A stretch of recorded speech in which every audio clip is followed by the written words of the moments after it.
Bom, o segundo ponto para a gente observar dessa comparação, no caso aqui, é o processo de implantação desses regimes. Nesse ponto, é claro, temos que ver os casos mais particulares, embora eles guardem, em alguns aspectos, certas semelhanças, né? Então, os três países que tomamos para exemplo, né, Brasil, Argentina e Chile. Então, no caso, a instalação do regime, né, civil-militar no Brasil será pela deposição do presidente João Goulart, na Argentina pela deposição da presidente Isabelita Perón e no Chile pela deposição do presidente Salvador Allende. Aqui uma observação, começando evidentemente por Brasil, né, uma observação extremamente importante. O senhor João Goulart não era o presidente, ele era o vice. Nessa época, as eleições brasileiras eram eleições, as eleições presidenciais eram eleições desvinculadas. O que significa isso na prática? Significa que você, eleitor, tinha que votar no candidato a presidente e no candidato a vice-presidente, né? Isso poderia, né, trazer a possibilidade de se eleger presidente de um partido e o vice de outro, que foi o que aconteceu no Brasil em 1961. Se elegeu a condição de presidente, né, ao encargo de presidente, o senhor Jânio Quadros, né, pelo partido que representava as elites político-econômicas brasileiras, que era o UDN, né? E o João Goulart, ele se elegeu vice-presidente, sendo que ele era do partido adversário, né? Ele era do PTB e conseguiu essa eleição para vice-presidente. PTB, lembrando, era aquele partido que foi criado pelo Getúlio Vargas, né? Portanto, um partido que estava fortemente ligado, né, ao varguismo e, por conseguinte, ao modelo de populismo, né, que existia, né, que existiu aqui no Brasil, certo? Essa ligação, né, e o João Goulart, ele podemos dizer que era um filho político, né, do Getúlio Vargas. Essa ligação dele com o populismo brasileiro, com o Getúlio Vargas, nesse momento, né, de Guerra Fria, né, dessa dicotomia, né, político-ideológica da Guerra Fria, o populismo é encarado como uma teoria socializante de esquerda e, portanto, nesse momento, subversiva e perigosa, como se dizia. Quais os motivos para que ocorresse essa observação? Porque o populismo, no plano econômico, ele tinha certo caráter estatizante. O populismo, ele promove, né, o seu modelo econômico através, sobretudo, de um forte intervencionismo do Estado, que era característica, foi a característica bastante diferenciada do Vargas nesse aspecto, né? E, num plano político-ideológico, ele se aproxima, né, de social, melhor dizendo, ele se aproxima muito de sindicatos, né? É uma das características, né, a aproximação com movimentos sociais, especialmente movimentos sindicais de trabalhadores. Então, essas duas características eram visualizadas nesse momento como características perigosas, né, de forte conteúdo, de forte conotação, né, socializante, de esquerda. Então, o João Goulart não era bem visto pelas elites brasileiras, pelas Forças Armadas e, consequentemente, pelos americanos. O Jânio Quadros, o Jânio Quadros se elege presidente, mas ele só fica na presidência alguns meses, ele não chega a completar um ano de mandato. Várias medidas, vários erros, né, de medidas controversas, de medidas equivocadas, erros políticos cometidos pelo Jânio Quadros, faz com que ele perca a sua própria base de apoio, que era a UDN. Então ele tenta, né, uma medida que alguns autores hoje costumam dizer que é uma verdadeira teatralização política. Ele renuncia, menos de um ano de mandato, para tentar voltar nos braços do povo. A medida não funciona, ela não dá certo, então o Jânio Quadros simplesmente renuncia. E aí surge agora o problema. O Getúlio Vargas, o Jânio Quadros, o João Goulart, né, o João Goulart, ele tem que assumir constitucionalmente a condição de presidente. Mas ele tem toda essa desconfiança da elite brasileira, Forças Armadas e americanos, e ele estava na China, né, no momento em que houve a renúncia do Jânio Quadros em visita oficial.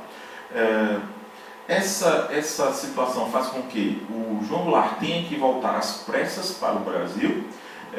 Fala-se, inclusive, que a Força Aérea teria criado uma operação para abater o avião do João Goulart em pleno ar, né? Essa operação, se ela de fato existiu, que é um ponto extremamente polêmico, ela não foi executada, ele retornou ao Brasil e tomou posse. Mas aí o que aconteceu justamente nessa posse? Ele tomou posse com poderes presidenciais limitados. Em que aspecto ele tomou posse com poderes limitados?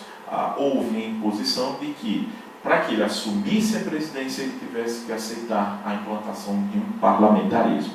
Ou seja, ele assumia a presidência, mas ele tinha, né, um primeiro-ministro, né, ao seu lado.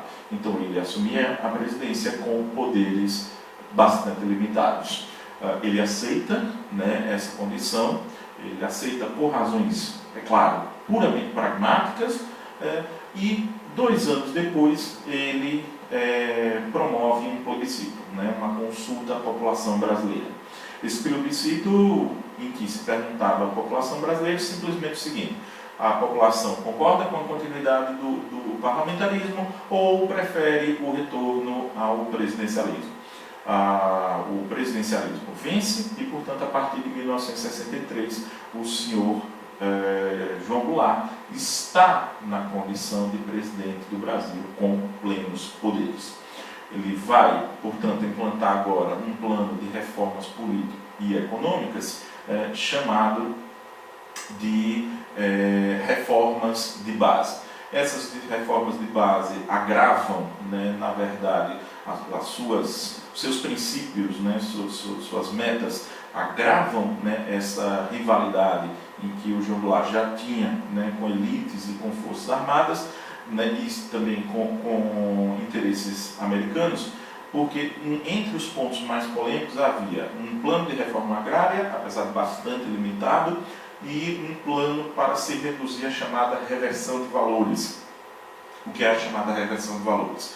Empresas transnacionais estabelecidas, empresas estrangeiras, portanto, estabelecidas no Brasil, como em muitos países latino-americanos, geram, através de seus capitais, geram através da exploração de mão de obra, infraestrutura e negócios, por fim, né, geram uma determinada lucratividade, né, um determinado acúmulo, né, de riqueza.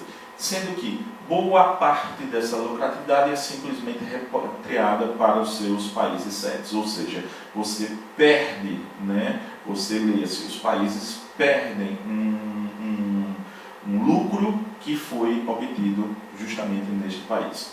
Então, um dos pontos do plano de metas era justamente aumentar a alíquota de obrigatoriedade de valores, né, de lucratividade que foi obtida por essas empresas a permanecerem em território brasileiro. Então, esses 2 pontos, que não foram obviamente os únicos, mas são 2 pontos absolutamente polêmicos e que geram um atrito cada vez mais forte do João Goulart com suas oposições. Alguns erros políticos, né, ele cometerá, né, nesse período de 63 a 64, a chegar no março de 64, em que ele está quase que praticamente isolado no poder. Em 31 de março, o exército brasileiro se põe às ruas para deflagrar o golpe. Houve a possibilidade do João Goulart de resistir ao golpe. O seu correligionário e conterrâneo, o governador do Rio Grande do Sul, Leonel Brizola, consegue de um determinado comandante em chefe das Forças Armadas, né, sediadas no Rio Grande do Sul, o compromisso de resistir, de colocar, né, as Forças Armadas sob o seu comando às ruas para defender a legalidade, defender, portanto, o mandato de João Goulart. O próprio João Goulart se recusa, porque isso era uma verdadeira configuração de um estado de guerra civil no Brasil. O próprio presidente se recusa, dizendo que não queria assumir a possibilidade de um derramamento de sangue, a responsabilidade, né, do estado de guerra civil. Portanto, ele, isolado, sem outros recursos a poder utilizar, ele se refugia no Uruguai. E a partir desse ponto você tem a implantação do regime ditatorial, né, civil-militar aqui no Brasil. O caso da Argentina, da Isabelita Perón, guarda muitas semelhanças com o caso brasileiro. Que semelhanças seriam essas? Isabelita Perón também não era presidente, era vice. O Perón aí também não é gratuito, né? Ela era a terceira e última esposa do Juan Domingo Perón, que era o grande líder populista da Argentina e que vivia no exílio, né? Ele estava na condição, né, de exílio, especialmente na Espanha, por quase 20 anos. Retorna em 1973 à Argentina, se candidata a presidente, tendo a própria esposa na condição de vice, e vence essas eleições, mas um ano depois ele morre, né, de causas naturais. Portanto, a vice, a Isabelita Perón, ela assume, né, o governo. A Argentina, nesse momento, vivia uma crise bastante grave, bastante séria, e o governo Isabelita Perón, podemos dizer sem sombra de dúvidas, que foi um governo temerário, né? A crise, ela não foi debelada, em alguns casos ela foi até piorada, né, pela má administração, pela péssima administração da Isabelita Perón. Uma junta militar se reúne e depõe a presidente, que é forçada a aceitar a deposição porque ela está isolada no poder também e não tem recursos, meios de resistir a essa deposição. E aqui uma observação importante que liga Brasil e Argentina nesse aspecto. Então, as duas deposições, a implantação dos dois regimes na Argentina e no Brasil, eles são relativamente pacíficos. Então, essas deposições elas são relativamente pacíficas, porque não houve confrontos armados, né? Então, houve situações isoladas, incidentes isolados, mas confrontamento armado, isso não ocorreu. O caso bastante diverso aqui com relação ao Chile, que a gente tem que perceber a seguinte questão. O Salvador Allende, aqui uma observação importante, né, divergindo de Argentina e do Brasil, o Salvador Allende de fato era um socialista, né? De fato fazia parte de um partido e de uma corrente de esquerda, ao contrário da Isabelita, ao contrário do João Goulart, já que ambos, né, o João Goulart e a Isabelita, eles faziam parte de uma tradição populista de seus respectivos países e, como eu disse para vocês, essa tradição populista nesse momento é considerada subversiva, né, de forte aspecto socializante, né? No caso do Salvador Allende, não. Ele é realmente um membro da esquerda, ele era um médico e poeta chileno bastante conhecido, ele já havia se candidatado 6 vezes, e nessa 6ª tentativa ele conseguiu se eleger presidente. E aqui uma observação interessante. Sendo ele um socialista e ele conseguindo se eleger, ou seja, ele se tornou presidente através de um processo legítimo e pela vontade soberana do povo chileno. Então, nessa condição, o caso chileno, né, para as elites latino-americanas, especialmente a chilena, e para os Estados Unidos, se torna até mais perigoso do que o caso cubano. Porque o caso cubano foi um caso pela revolução, foi um caso pela via da força, pela via armada. Aqui não, aqui tivemos a manifestação da vontade soberana da população chilena. Então isso tornava esse Chile agora mais virtualmente perigoso do que Cuba. Bom, nesse momento não há nada que se possa fazer nesse momento logo após a eleição do Allende, não há muito que a sua oposição, né, a oposição a ele, pudesse fazer, porque ele estava, é claro, numa condição meio que blindada, né, pela eleição. E o Allende vai começar a colocar sua agenda socialista, né, em prática, em ação. Essa agenda socialista, levando em consideração que o Chile, até hoje, ele é principalmente uma economia voltada para a atividade mineradora, faz com que grandes interesses de capitais transnacionais, a maioria deles americanos, de mineradoras, seja afetado por processos de estatização, nacionalização de minas, por uma tentativa de um processo de reforma agrária, né? Então, isso faz com que essa rivalidade contra eles se torne cada vez mais forte. As medidas do Allende, né, contribuem para um declínio, né, um processo de crise da economia chilena, né? Há uma redução do PIB, há um aumento da inflação, há um aumento do desemprego, e isso, é claro, coloca a população, né, em uma condição de insatisfação com o presidente. Isso abre o espaço, né, necessário para a implantação do golpe. Então, há uma figura central que precisa ser dita, que é o general chileno, né, o general do Exército do Chile, o senhor Augusto Pinochet. O senhor Augusto Pinochet consegue agregar em torno de si toda a oposição, né, que existia contra o Allende. Forças armadas, elites chilenas, americanos.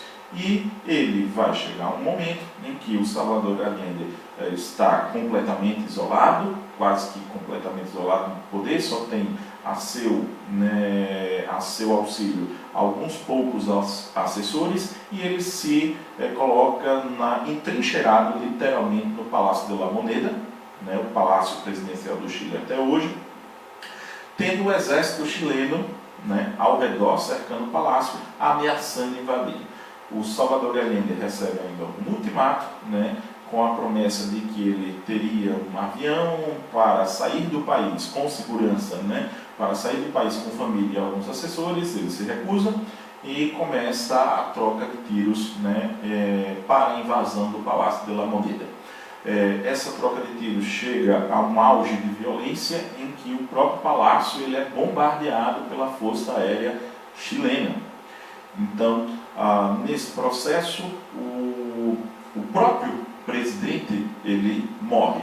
Há uma polêmica hoje se ele teria sido assassinado, né, no processo de invasão do palácio, ou se ele se matou. Uma coisa ou outra, né, não altera em si, evidentemente, o resultado, e o fato é que a morte de Allende, justamente nesse processo de sua deposição, de implantação desse regime autoritário, mostra, né, essa diferenciação em relação à implantação do Brasil e Argentina. Como o Brasil e a Argentina, esse processo de implantação do regime autoritário foi relativamente pacífico, porque não houve confrontamentos armados. Já no Chile foi violento, pois houve uma resistência armada, e nessa resistência o próprio presidente eleito, ele, né, foi morto na invasão ao Palácio Presidencial. Bom, outro ponto que nós temos que observar é o seguinte, de comparação com os três regimes, se houve personificação. Como assim personificação? Regimes ditatoriais, em alguns casos, eles têm uma forte personificação, ou seja, eles são marcados pelo indivíduo, né, ou determinado grupo que implanta e administra aquele regime, né. No caso aqui, por exemplo, o nazismo foi um regime autoritário, ditatorial, fortemente personificado, porque você pensa no nazismo, você pensa no Hitler. O fascismo italiano, a mesma coisa, você pensa no fascismo, você pensa no Mussolini, né? Aí temos que nos questionar a respeito dessa questão. Houve uma personificação de regimes ditatoriais latino-americanos? Na maioria dos casos, não. Então, com os países que tomamos a exemplo, Brasil e Argentina, não houve personificação, né? A Argentina teve por volta de 4 generais presidentes, o Brasil 5, e nenhum desses generais presidentes são personificados na ditadura. Ou seja, você, quando lembra da ditadura no Chile, ou perdão, da ditadura na Argentina ou a ditadura no Brasil, você não associa diretamente a nenhum indivíduo em particular que esteve ligado a esses regimes. Já no Chile, é novamente um caso excêntrico. A ditadura no Chile, ela foi fortemente personificada na figura do general-presidente, o senhor Augusto Pinochet. Então, você lembrar da ditadura chilena, você tem que automaticamente lembrar do Augusto Pinochet. Durante todo o período de ditadura no Chile, o Chile foi governado, né, pelo Augusto Pinochet. Tanto é que a gente pode falar sem medo que estamos tratando da ditadura Pinochet. Você pode falar ditadura chilena ou ditadura Pinochet, não há problema, né, justamente nesse aspecto.